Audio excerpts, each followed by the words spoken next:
welcome back to the GSMC Baseball Podcast, brought to you by the GSMC Sports Network. I'm your host, Sam Menzi, and we have a great show for you today. First topic we'll be going over is our Friday Power Rankings. We do this every Friday, just ranking all the teams in the league, so going over that for the first three. And after that, we'll be previewing the London series for the New York Mets and the Philadelphia Phillies, then previewing the very interesting Dodgers and Yankees series, two of the best teams in the league, going head-to-head. Should be very exciting. Before we do all that, I'd like to ask you to please like and follow the show. We do get a number of questions from viewers, so to ensure that your question does get read on the air, please use the link gsmcpodcast.net. Really does help the show, and it really does mean a lot, so thank you so much for that. And let's get into the show for today. All right, so as I talked about, we are going to be starting off with my power rankings. We do this every Friday. I enjoy doing it. It's a lot of fun. Let me know what you guys think about it in the comments or in the live chat as well. So we'll get on with it, and we're going to start off from, at least in the first segment, numbers 1 to 9. All right, so starting off at my number one spot, in my opinion, the best team in the league currently, I have, really no surprise, I'd say, the New York Yankees. Now, as much as people probably won't like to admit the Yankees are as great as they are this year because they're the Yankees, people like to hate them, they are absolutely amazing, and they are clearly, in my opinion, at least the best team in baseball. The lineup is tremendous. Juan Soto and Aaron Judge are becoming one of the greatest duos of all time in less than half of one season already. You also have great complementary pieces in the lineup like Austin Wells, Anthony Volpe. You have Jason Dominguez coming back soon. Hopefully, Anthony Rizzo's been better. Eugene Mayhew and Gleyber Torres haven't really found it yet as well. So there's a lot to love about this Yankees team. This rotation, even without their best player, Garrett Cole, is still amazing, with Luis Gil having a breakout season, Marcus Stroman being very solid, Carlos Rodon going back to form. So overall, this Yankees team is absolutely amazing. To me, they're clearly the best team in baseball, and that's why I have them here at the number one spot. Number two here, I have their AL East compadre, the Baltimore Orioles. Yes, two teams from the same division at the top two spots in the entire league. I did have this as the same thing last time as well on Friday. I think this is pretty clear. I think that these two are clearly the two best teams in the entire MLB. I think that it's these two teams that pretty much a gap. I love this Orioles team. I mean, what is there to say that hasn't been said? The young talent is absolutely tremendous. The pitching's been better with the addition of Corbin Burns in the offseason, and overall, this team is just great. There's a lot to love about them, and yeah, they're really, really great, and they're just overall a very, very exciting team. So great job there with them, and they're absolutely amazing. At number 3, I have the first National League team, not the Dodgers and not the Braves. At 3, I have the Philadelphia Phillies. Now, the Phillies have really surprised a lot of people this year with how good they've been. Of course, we did expect the Phillies to be a sure-in playoff team, but at the same time, nobody expected them to be this good, and nobody expected them to have one of the better records in all of the league at this point. They're 44-19, a winning percentage of basically at .700, which right now is the second best record in all of the league, right behind, of course, the Yankees. So, yeah, I think overall this Phillies team is absolutely amazing. They have so much offensive talent, of course, with Bryce Harper, Kyle Schwarber, you have Brandon Marsh, you have Alec Boehm, Bryson Stott, Trey Turner, who is hurt but still, when healthy, is one of the better shortstops in the league. And not only that, you also have the pitching. You have some of the biggest breakout candidates in this entire year with Spencer Turnbull and Ranger Suarez. Suarez is probably the NL Cy Young favorite right now. You also have Zach Wheeler, who's a top 5 pitcher in baseball. Aaron Nola, who's probably top 15. So this team is amazing with the pitching. The bullpen has a lot of depth, maybe lack a pure closer, quote unquote, but still a lot of great bullpen arms. So this Phillies team is absolutely amazing. Have really impressed me this year with how good they've been, and they deserve this number 3 spot here above the Dodgers and the Braves. Now at 4, we do have one of the teams I was talking about, the Dodgers at number 4. Now, I'm not going to go too much into the Dodgers because we all know how good they are. I mean, there's really no surprise in saying how good the Dodgers are.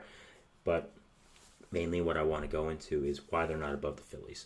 The reason they're not above the Phillies right now is they have hit a little bit of, some rough spots here and there. The offense has kind of been non-existent for games, sometimes, and the pitching hasn't been great. So I do see some flaws there. I think mainly the outfield right now is something that needs to be worked on. James Outman, who you were counting on being your franchise center fielder and the center fielder for this year, who had a great breakout season last year, finishing top 3 in Rookie of the Year, he was optioned because he just did not play that well this year. So that was a big blow to your outfield. So I think getting another outfield bat would be a big help to this team. Luis Robert has been someone that's been mentioned a lot in recent days. I think that's an absolutely picture-perfect fit, so I could be looking at that. But I think there are a little bit of flaws in this team that people don't want to mention, but overall, still amazing, still top four. I mean, you have back-to-back-to-back MVPs at the top of your lineup. What else are you going to say about that? So, yeah, an amazing team here with the Dodgers, and yeah, they're really great. At number 5 here, I have the Cleveland Guardians. Now, of course, I've had the Guardians around this spot for most of my power rankings, but still, thinking about the start of this year where we thought they would be this incredible. I mean, we've talked about the Guardians a lot in this show, but just going to go over them again. I mean, the offensive talent they have currently is really surprised a lot of people. Josh Naylor with a breakout season. Stephen Kwan's been amazing. Andres Jimenez has been really good. David Fry has come out of nowhere and become a really good designated hitter for the Guardians. So a lot of great contributors there. The pitching staff, even with their best pitcher, Shane Bieber, being out, has been really, really great. So there's a lot to love about this Cleveland team. Have done very, very well. And they deserve this number 5 spot. Biggest surprise of the year so far, without a doubt. And yeah, have been absolutely amazing. At number 6, I actually have another AL Central team. Who would have thought it? 2 AL Central teams in the top 6 in June. The Kansas City Royals. Now, I absolutely love this Royals team. I think they're so amazing, and I really think they're a World Series contender at this point. The pitching staff is one of the best I've seen in a long, long time. You got Cole Reagans, Seth Lugo, Michael Wacha, Brady Singer. I believe there's one guy I'm forgetting as well. So I think this team is absolutely amazing, and the pitching staff is incredible. The hitting core is also really coming together with guys like Bobby Witt Jr., Vinny Pasquantino, MJ Melendez, Michael Garcia. Adam Frazier hasn't had a bad season, same with Michael Massey. So I think overall this Royals team is absolutely incredible. There's so much young talent on this team that really we did not think about going into the year. So yeah, great team, and they've done a great job. Number 7, this is where I'm going to be having the Atlanta Braves. Now, kind of a fall from grace, quote-unquote, for the Atlanta Braves being here at number 7 when usually they'd be a top 3 team without a doubt. But just injuries, as we know, have hit them very hard this year.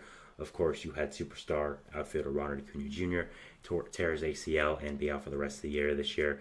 And you, of course, also had Spencer Strider, who had an elbow injury at the start of the year and is going to be out. So it is just tougher for the Braves to compete with these better teams like the Phillies, like the Dodgers, when you're going to have arguably your 2 best players out for the rest of the year. There is a lot to, criticize them about, and this is one of those things, just injuries hitting them hard. The pitching still has some depth. Max Fried has been great, but you also have Chris Sale and Reynaldo Lopez, who I think a lot of people know both of them are due for regression. You have still a lot of offensive talent, no doubt, with guys like Matt Olson, Ozzie Albies.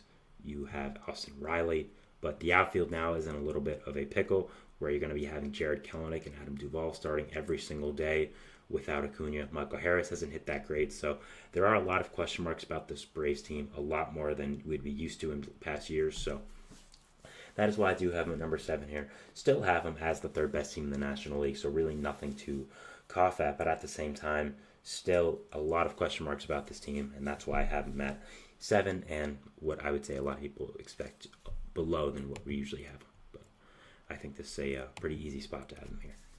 At number 8, I have the Milwaukee Brewers. Now, the Brewers, kind of like the Guardians, have been a young team that kind of exceeded expectations for this year. We always knew that Brewers had a lot of talent, but I thought with the changes made to the pitching staff specifically at the start of the year, they wouldn't be that great, but they have proved me wrong. The offensive talent they have has really come together with all the young players they have, like a guy like Sal Frelick, William Contreras, especially Jackson Chourio. The pitching still gives me a little bit of pause, but you have Freddie Peralta there. You have some other young arms there like Robert Gasser, who is hurt now, but should come back relatively soon and help that rotation out. So a lot to love about this Brewers team. 4th best team in the NL. Who would have thought it? Not me. Did not have them this high. I believe I had them 3rd or 4th in the division. So yeah, I was not a fan of what they were doing, and good for them for how good the season has been.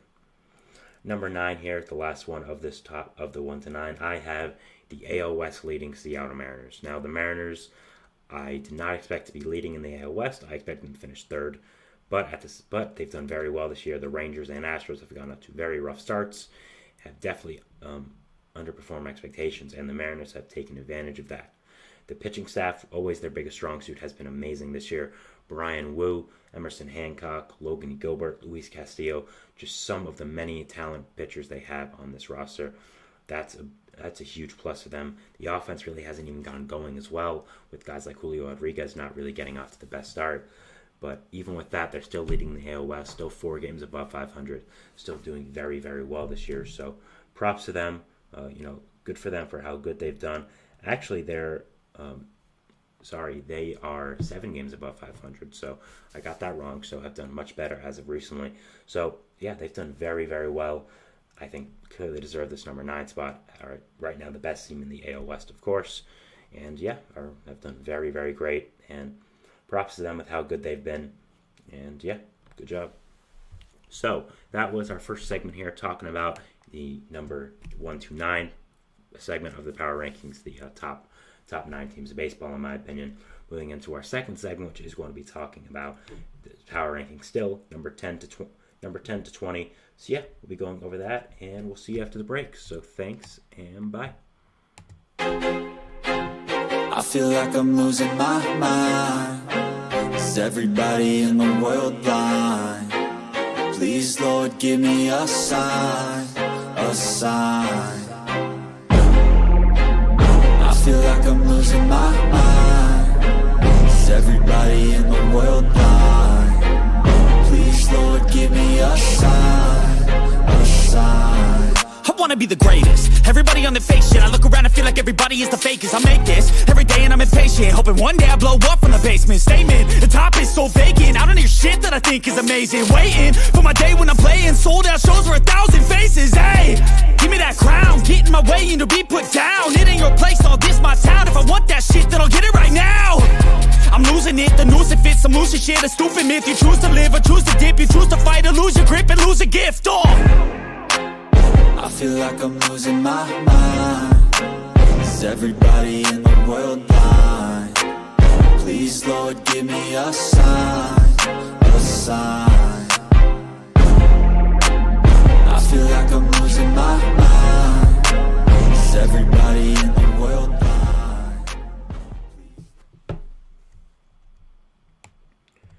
And we're back here on the GSMC Baseball Podcast, bringing you our second segment, which is going to be doing the 10 to 20 portion of our power rankings. But before we do that, I'd like to ask you again to please like and follow the show. We do get a number of questions from viewers, so to ensure that your question does get read in the air, please use the link gsmcpodcast.net. It really does help the show, and it really does mean a lot, so thank you so much for that. And let's get back into the show for today. All right, as I talked about, we are going to be continuing our power rankings here. Do this every Friday. So if you want to leave a comment on some questions you have about it in the chat or in the comments, whether you're watching on YouTube or live, let me know.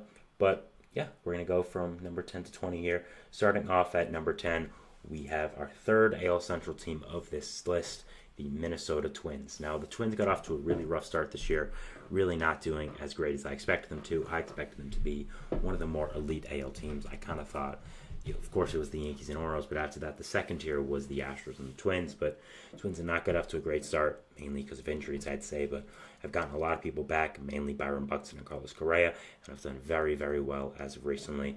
Catapulted into the top 10 here in my power rankings. Back in the thick of things in the AL Central. Probably would be leading, but at the same time, the Royals and Guardians have just exceeded everyone's expectations out of the water.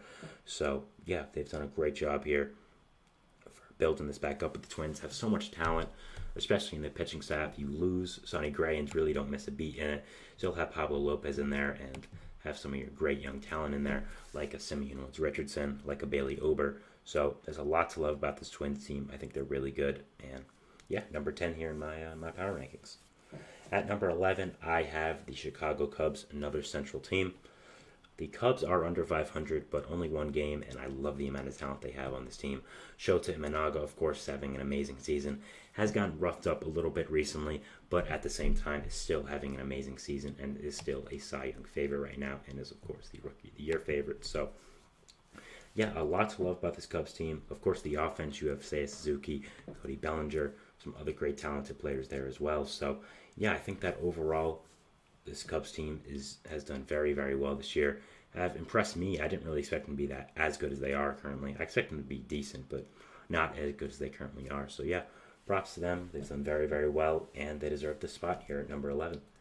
Number 12 is another team that has exceeded expectations and surprised me, the Boston Red Sox.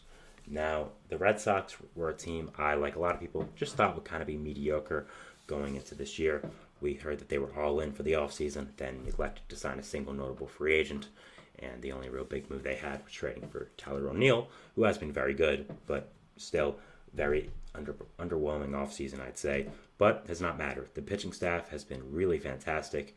You've had guys like Garrett Whitlock, Tanner Houck, Nick Pivetta really break out into being strong contributors. You've had an amazing season from Rafi Devers at the hot corner over there.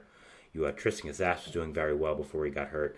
Tyler O'Neill, again, like I mentioned before, has been a very good addition in the trade market with their outfield. So yeah, there's a lot to love about this Red Sox team. They've done very, very well, and surprised me. I really did not expect them to be that good this year, and having them at number 12 is not something I expected to say, but hey, they've done very, very well and have been a very good team. So yeah. Number 13 here, I have the San Diego Padres. Now, the Padres, again, like the Red Sox, are right around that 500 mark, are under it right now, as I believe. So, might be a little high for them. But at the same time, the NL has been very weak this year, so there's going to be a lot of teams under 500 in this area. But I love this Padres team. Love's a strong word, I'd say, actually. I like this Padres team a lot. I think there's a lot of good talent here. You, of course, have Luis Arias, who they traded for midseason, who's done a very nice job of helping this offense out that has really underperformed. Of course, Fernando Tatis Jr., Manny Machado, who has underperformed, but I think will be better soon. Jake Cronenworth has been good. Xander Bogaerts was okay before he got hurt. Ha-Sung Kim has been very good. Jackson Merrill's really come into his own in the outfield. Jurickson Profar, one of the biggest surprises of the entire year, has done really, really great.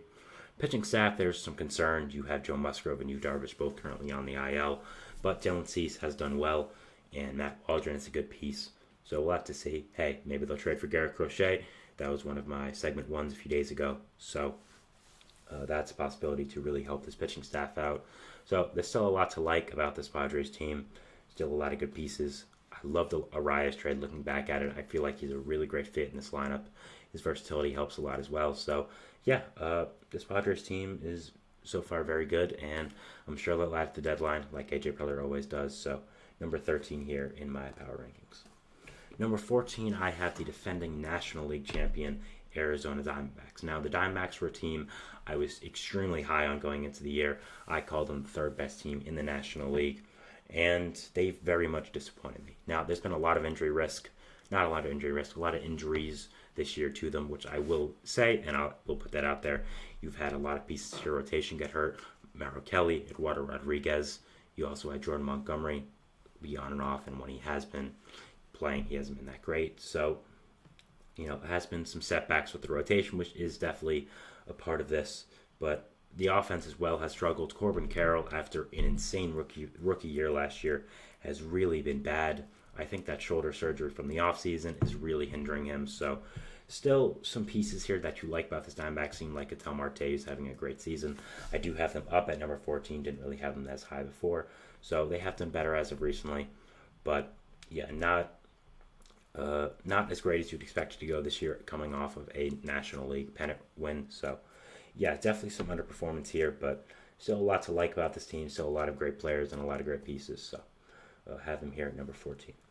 At exactly the middle spot here, I have the Tampa Bay Rays, number 15. Now, the Rays are another team that is just very mediocre.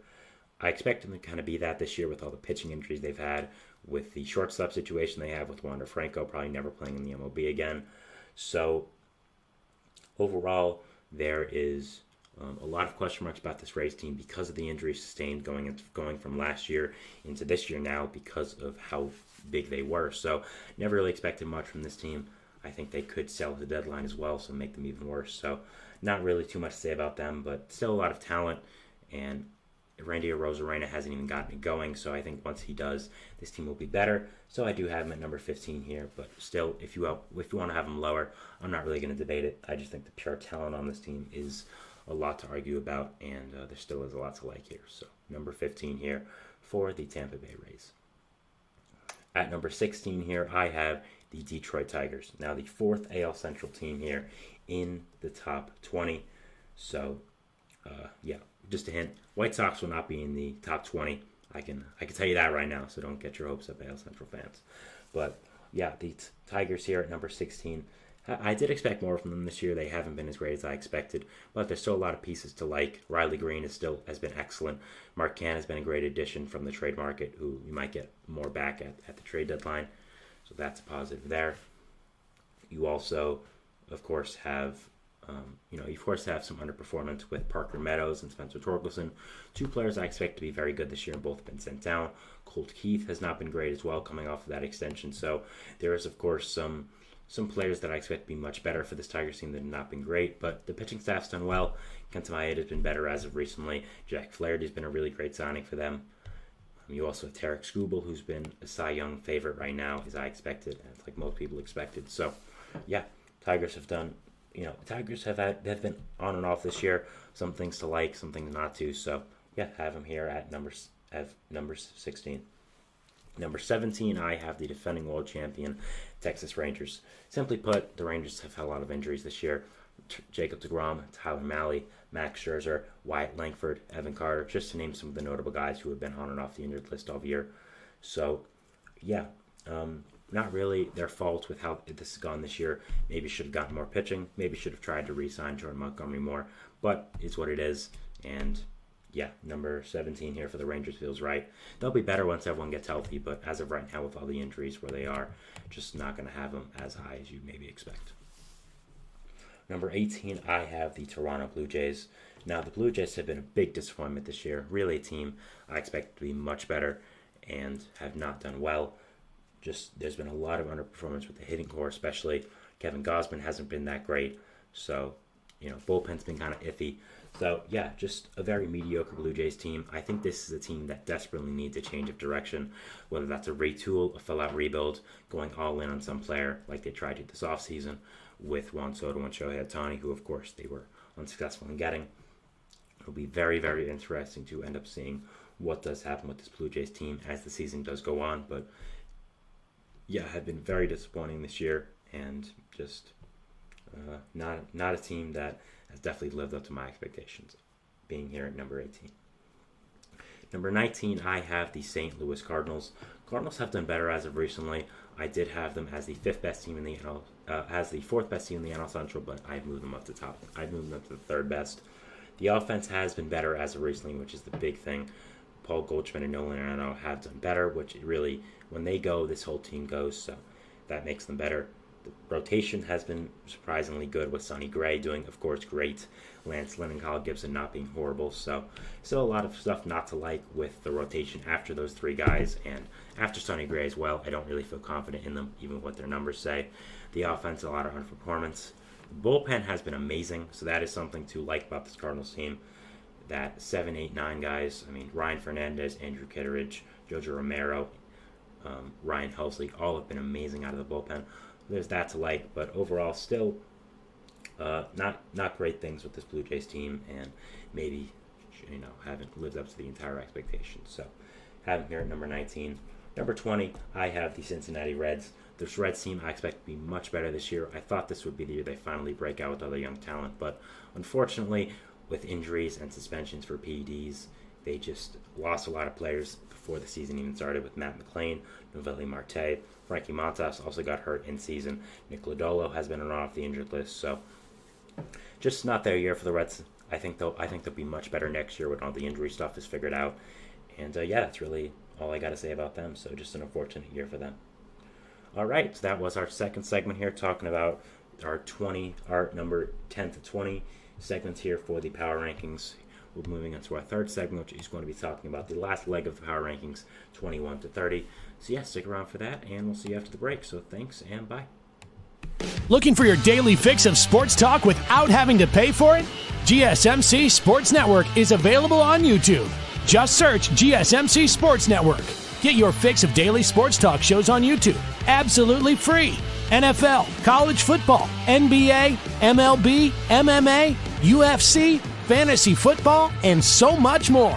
GSMC Sports Network has shows running all day long, with new sports shows starting every 2 hours. just like on your favorite cable sports channel, except GSMC Sports Network is absolutely free. Just search GSMC Sports Network on YouTube to catch one of your new favorite shows, like the GSMC College Football Podcast, Chip Shot Football Podcast, Hoops and Heels Women's Sports Podcast, GSMC Basketball Podcast, and so many more. Check it out for yourself.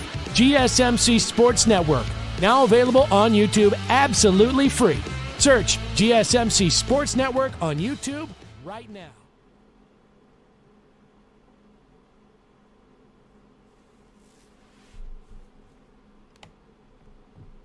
Welcome back here for the GSMC Baseball Podcast, bringing you our third segment, which is going to be going over the final leg of our power rankings here, going from number 21 to 30. And yeah, let's get into it. So, third segment. First off, at number 21, I have, of course, the very underwhelming, very disappointing Houston Astros. Now, going into the start of the year, I, like most people, consensus thought that the Astros were a top 10 team. I thought that they were the third best team in this American League. But it has not turned out well for them this year. We've kind of looked at the Astros over the past few years as kind of invincible, thinking that no one can stop them. I mean, they've made, a million ALCSs in a row. But it seems that this year it's shown they are vulnerable and they are not invincible. So just the injuries have really stockpiled this year with so many pitchers going on the injured list. I mean, you could make a rotation with the pitchers on the injured list right now. You'd have Lance McCullers, Luis Garcia, Christian Javier, Jose Urquidy. That's honestly a pretty good top four, and that's just on their injured list. So if I had Justin Verlander be on the injured list as well, and he's old as well, so not be surprising if he goes back there. You've had Alex Bregman underperform, and yeah, just all of it's kind of culminated to a not great Astros team. And it's really been the pitching. That's really what's been their Achilles heel this year. You've had guys like Spencer Arrighetti come in and not been great depth. Hunter Brown, same thing. So not great with the pitching this year. That's really what has been the reason they have not been as great this year. So number 21 here for my power rankings, and that's it, unfortunately. Number 22, I have the Pittsburgh Pirates. Now, maybe a little high for the Pirates, but I really like what they're doing, and I think this team is much better than what their record says and where I have them placed. Of course, you have that dynamic pitching duo of Paul Skeens and Jared Jones. I mean, these guys at the top two of your rotation are incredible pieces to have for the future. Skeens as a guy who is going to be a future ace. We've already seen that with him being the first overall pick in the draft.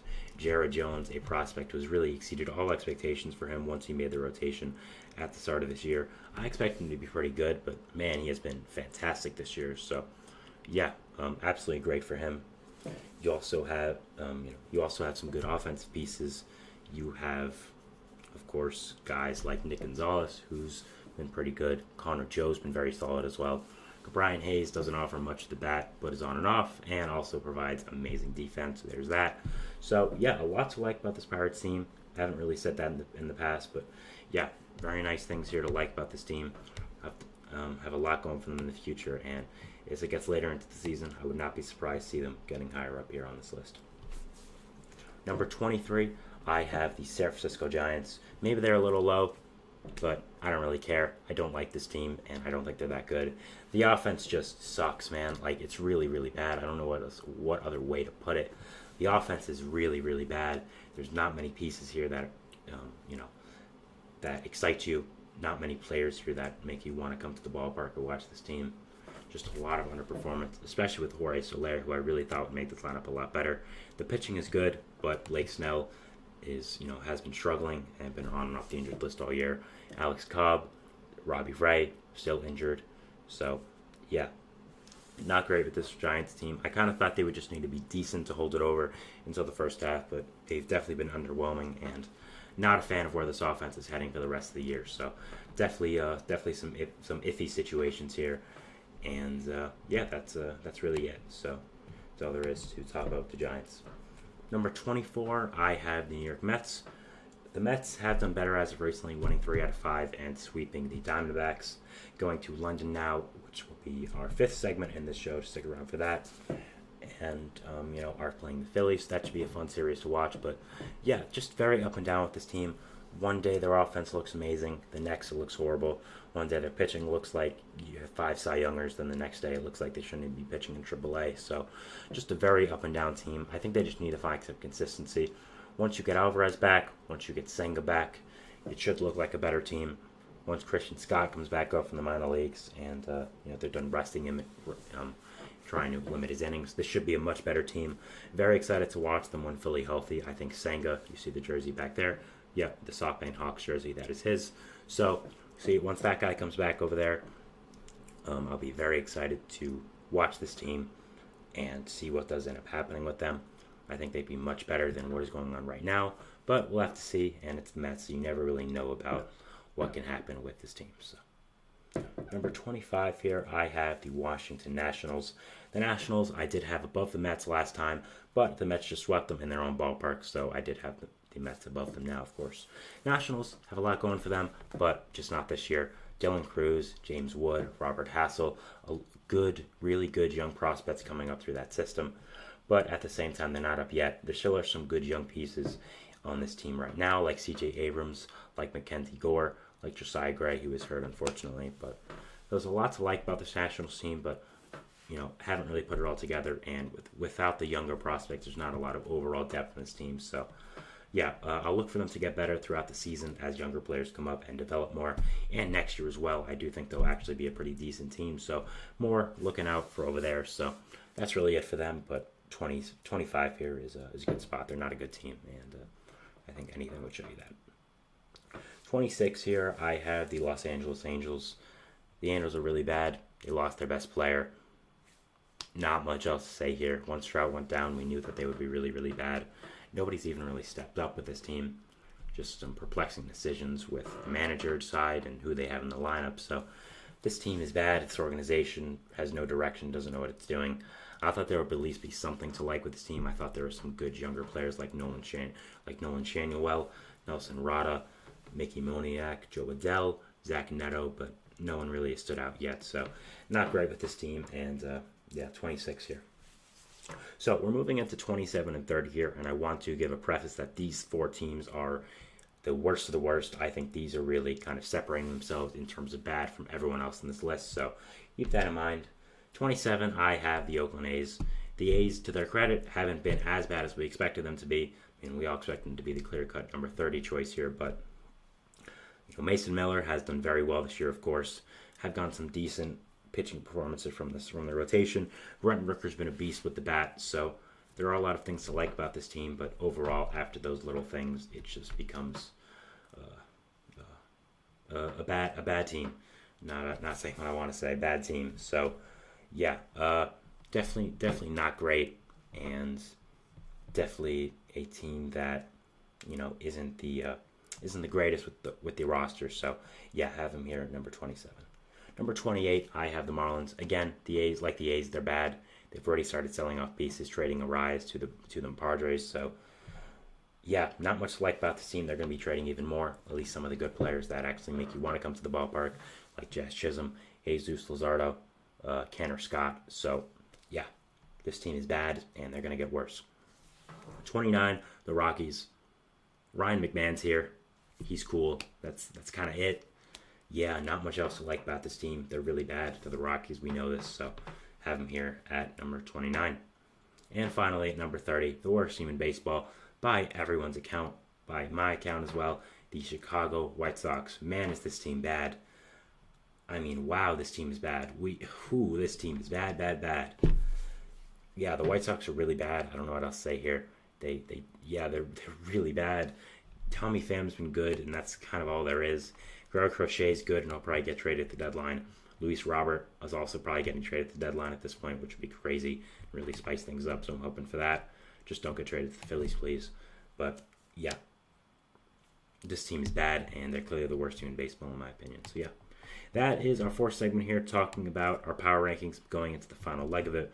We'll be moving into our final 2 segments here, going to our fourth one, which is going to be talking about the Yankees and the Dodgers, their series preview.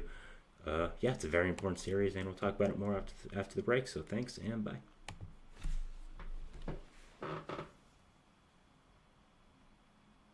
For the best and latest podcasts available anywhere, go to the podcast app on your cell phone and type in GSMC to access free content-rich podcasts on health and wellness, book reviews, sports, entertainment, relationships, social media, movies, technology, finance, and even weird news. Subscribe and download the GSMC Podcast Network's family of shows, available everywhere podcasts are found.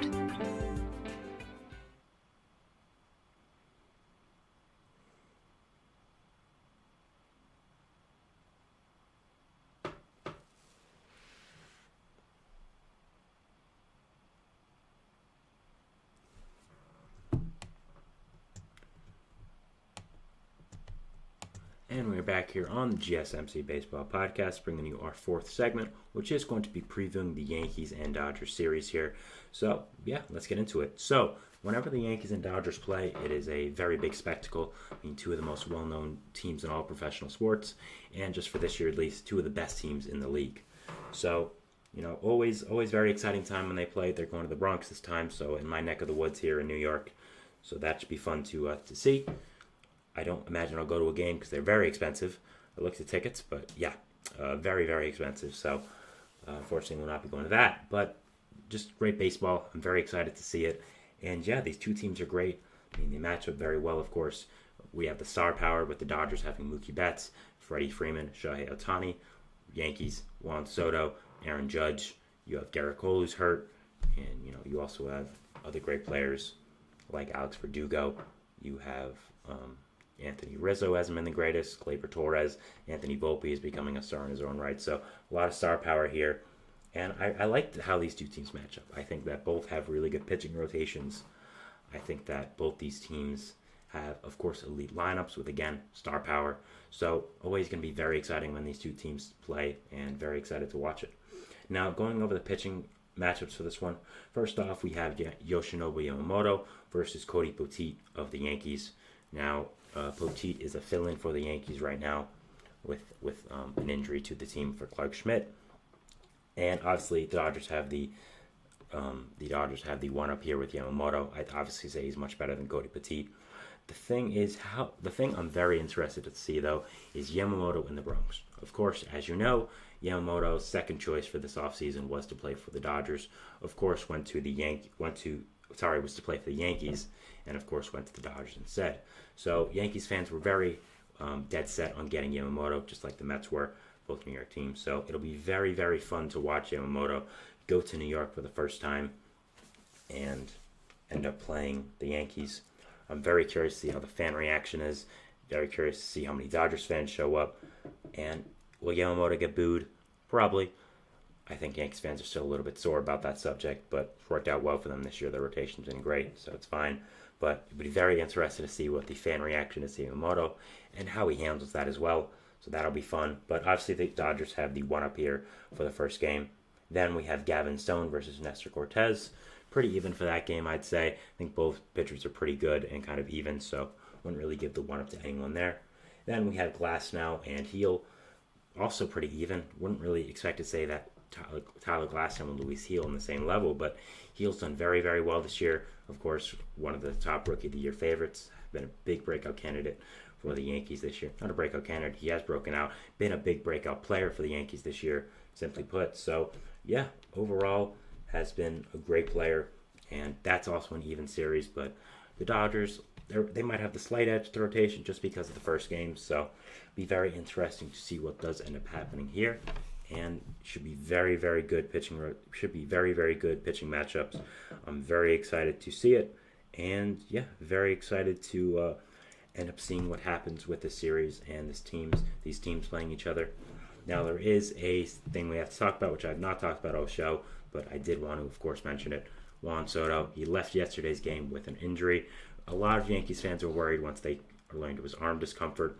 A lot of them were thinking the worst. They thought it was Tommy John, or he tore or something. We now know today, this came out, I believe, a few minutes before the show started, where it was revealed that Juan Soto has nothing serious and just has inflammation in that arm. It has been bothering him for a week, but he tried to play through it, and it just ended up giving out, and he couldn't really play through it anymore with the rain delay last night in the Bronx. So Soto is out for the lineup today in the first game, which is, of course, a huge blow to the Yankees. And this is one of the big storylines of this entire series now, having Juan Soto being out. Of course, obviously, the Yankees would love to have him in, but you have to take care of your stars, and you have to make sure that you're not pushing Soto, because if he keeps hurting this and it gets more serious, who knows? So it is unfortunate that Soto is going to miss a game of one of the biggest series all year for the Yankees and just baseball in general. So that is very unfortunate, but have to be careful with him. So I'm sure no one's criticizing the Yankees part here. So yeah, it should be very interesting to see what the Yankees lineup does look like without Soto. You're of course going to be having Verdugo move up in that lineup, playing the outfield now, kind of be your big lefty bat. So that is going to be interesting here. Looking at this Yankees lineup for today, it did already come out. So looking at the difference, you have Anthony Volpe leading off, then Verdugo, Judge, Stanton cleanup, Rizzo, Torres, LeMahieu, Grisham, and Jose Trevino. Trent Grisham is filling in for Soto, of course, playing center field. Good there, I guess, giving Aaron Judge a little bit of time off from center field and letting him play right field. The thing about the Yankees is they have so much hitting depth that it really doesn't matter. I mean, of course it does matter. You, of course, want Soto there, but Trent Grisham is still a really quality player. Still a guy I was kind of perplexed at how the Padres just gave him away in that trade. I think he brings a lot of talent here, and he's a good player in general. So was kind of surprised with that, but is the number 7 hitter here. Sorry, the 8 hitter here, and is filling in for Soto. So brings a lot more defense than Soto does, which is good. The Dodgers will be hitting the ball a lot, I'd say, so that is a positive there. But yeah, it's going to be interesting to see how long Soto is out, what the impact on the lineup is, if Judge gets a little worse because he has less protection around him. But yeah, overall, should be a very, very interesting game. And I'm so excited to watch the series. Just again, I talked about it yesterday with my Ohtani and Paul Skeens segment, that how it was kind of just pure baseball, just the best going at it. This is what that is today. Two of the best teams of baseball with all the star power you can ask for, going at it in one of the biggest venues in the sports with the Bronx, New York. So yeah, very, very excited to watch this game. Super interesting. And yeah, this series is going to be very, very exciting to watch, and will be something that I'm really looking forward to. So yeah, definitely if you're a baseball fan, check this one out for this weekend. Will be so fun to see.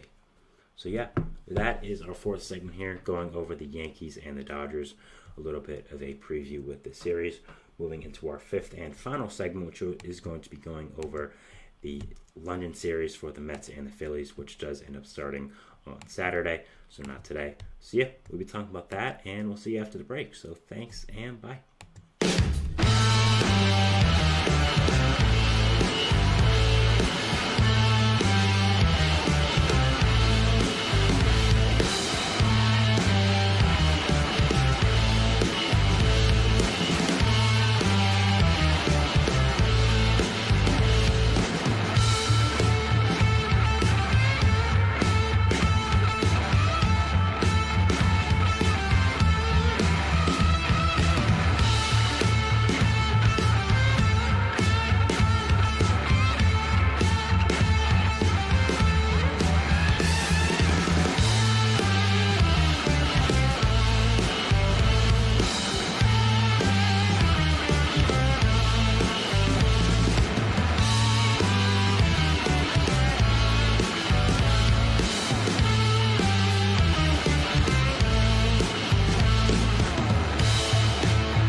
And we're back here on the GSMC Baseball Podcast, bringing you our fifth and final segment, which is going to be going over the London series for this weekend for the Mets and the Phillies. So yeah, this should be very, very fun. I always love these international series. Back when it happened, I remember the first one with the Yankees and the Red Sox. That was great. I remember the excitement when Aaron Hicks hit the first international home run. Not international, because Toronto, but I guess the first one in London or Europe. So yeah, it's always fun. It's always fun to watch these kind of games. Always fun to have the game exposed to a bigger national audience. Of course, baseball isn't that impressive in London right now. Isn't that impressive in that area. I remember the WBC team of Great Britain. The biggest player they had was top Mariners prospect Harry Ford, who isn't even from there. I believe one of his parents is. So definitely not a great baseball scene in London right now. And I think that a series like this only continues to grow the game there, only continues to do a great job there. So I'm very excited to see what the fan reception ends up being. Very excited to see this whole series in general. And I think they picked a great teams for it. Now, the Mets and the Phillies, of course, a very historic rivalry going back to when the Mets were invented in 1962. So overall, this should be very, very fun. These two teams do not like each other. These two fan bases do not like each other. The Mets right now are fighting for their lives every single day with the hole they dug themselves in. The Phillies are trying to continue the claim of being the best team in the National League. So both teams have stuff to fight for. They both want to win these games. You both want to show off your fan base internationally. And just so excited to end up watching this game. And so excited to end up seeing what does happen here. I think it's going to be really great baseball to watch. Very, very fun. And yeah, overall, I'm super excited to see this game. So the first matchup we have is Ranger Suarez and Sean Manaea. Ranger Suarez, I would say, gives the Phillies the big advantage here for the game one. No offense to Sean Manaea, who has been a great signing for the Mets this year. A very, very good pitcher, very solid. Just Ranger Suarez, with how good he's been, definitely is a bigger advantage to this Phillies team. With him being one of the Cy Young favorites this year, really breaking out, I think that the Phillies do have the advantage in game one, and should be interesting to see what does happen with him. He did come out from his last start early because of an injury, but the Phillies are saying that there's no problem with it. And there's no problem with him, and he's fine with the injury, and that overall everything is good, and that he is fine to pitch, and that is why he's not missing any time going straight back to pitching. So should be interesting to watch what does happen with Suarez here. With Sean Manaea, still a good pitcher for the Mets this year, been very, very solid. Excited to see him pitch internationally. Next, in the next game, we have Jose Quintana versus Taijuan Walker. Taijuan Walker, of course, with the Phillies facing his former team, the Mets, hasn't been great this year. Definitely has not been what the Phillies expected when they signed into that long-term contract. I, like many fans, questioned that contract when it was first signed, and still am correctly wondering why in the world did the Phillies give him that contract. I don't know. There were so many better options than Taijuan Walker, and you gave him a 4-year contract worth $80 million. Crazy. So, yeah, that's been a horrible disaster for the Phillies, but especially with all the depth pieces that have come to life in the rotation, who could be pitching much better than Walker. But because Walker's getting paid all that money, you gotta play him. So rare misstep from Dave Dombrowski there. Jose Quintana has had a really rough go of it this year. I, frankly, letting my Mets fans show here a little bit. I don't know why he's still in the rotation. I don't like him this year. He's been very, very bad. He's old. There's a lot of better options the Mets have than Quintana. I think if he has one more real big blow-up start, especially against this good Phillies offense, they could look to DFA him. They've already done it with Omar Narvaez this year. They've benched Jeff McNeil. So they're obviously showing that they're not afraid to give change if change is needed, even if you are a name in this league. So should be interesting. So I think Quintana might be fighting for his life as a Mets player here, which should be very, very interesting. But yeah, very, very excited to watch this series. I'm so interested and just fired up to see these two teams play. Again, I think it was a perfect matchup of the two teams they faced, and growing the game internationally is always something I'm a huge proponent of, and always something I'm a huge fan of. I think that overall baseball needs to be grown, and doing series like this only helps. You get to market these teams internationally, fans get to know these stars internationally, and hey, if one kid in London falls in love with baseball over this series, you've done your job. So always love these international series. I think London is a perfect place to have it. Hopefully they expand more internationally in the future with Europe. I think Poland will be a great place to have a game. I think that some other places like Prague would be a good place to have games as well. So yeah, very excited to see what the future of baseball internationally is. I mean, we've already seen India, a whole baseball league come about. So fans are obviously interested there. I think India would be a perfect place to have a game with the renewed interest in baseball over there with the new league, Baseball United, I believe it's called. So that should be very interesting. So yeah, a lot to love as an international baseball fan right now. So many exciting things happening. And yeah, going back to the actual baseball part of it, again, I think this is a big series for the Mets. I think they need to at least win. I think they need to at least win one of these games. They have to split right now. They're on a hot streak. Francisco Lindor's been playing very well. And I think that winning this series against this good Phillies team, who has done really great this year, exceeded a lot of expectations, would be really, really great. And I'm very interested to see what does end up happening with them. And overall, yeah, I need them to win this game, win one of these games, and keep that hot streak going. Phillies are a much better team, so only winning one would be fine. But hey, you win two, you're doing really good. And for the Phillies, they also need to win this. They need to show people that they're not a fluke this year. They're a very, very great team. They've exceeded expectations, and I think winning one of these games would show people that they're for real, they're legit, and they're an amazing team. And I'll be very, very interested to end up seeing what does happen here with these two teams. And yeah, what are the storylines that emerge from this? So yeah, very, very exciting here to see this London series happen. So interested to see this weekend and seeing what the reception is, what the atmosphere is at these games, how the teams end up playing, how, if maybe the travel affects them. So yeah, I think this is a perfect series to choose here. You've already had some rivalries like the Red Sox and the Yankees go over. Mets and Phillies, I think it's a great rivalry, especially nowadays with the fan bases being attention. A lot of star power with this game as well. Guys like Francisco Lindor, Pete Alonso, Bryce Harper, Kyle Schwarber. You have also JT Realmuto. So Trey Turner, who is hurt but still is on the Phillies. So yeah, a lot to love about the series. Super, super exciting as a baseball fan. So fun to watch, and I'm looking forward to it. Especially as a Mets fan, getting from the Mets fan part of me in a second. It's so cool to see my team international finally. Been wanting this for a little while, and yeah, I'm so excited to watch them win this game. The 10 a.m. game is something I'm so excited for. Just wake up and immediately watch baseball will be so, so great. Yeah, very much looking forward to the series. I think it's going to be a great time, and love these types of events by MLB, only growing the game internationally. It's no secret that MLB needs a younger fan base, and doing these type of events does help and does make a difference, I truly believe. So very excited to watch this, and very interested to see what the outcome of this game and series does end up being. So yeah, that is the show for today, guys. That is the show for today, guys. I want to thank you so much for watching. Remember to hit the subscribe button and hit the notification bell to not only get notified when I upload, what all the other great content creators on this channel do. We invite you to follow us on Facebook, Twitter, TikTok, and Instagram for more content and updates. It's a beautiful day outside. Enjoy it. We'll see if baseball throws at us over the weekend, and we'll see you on Monday. So thanks, guys, and bye.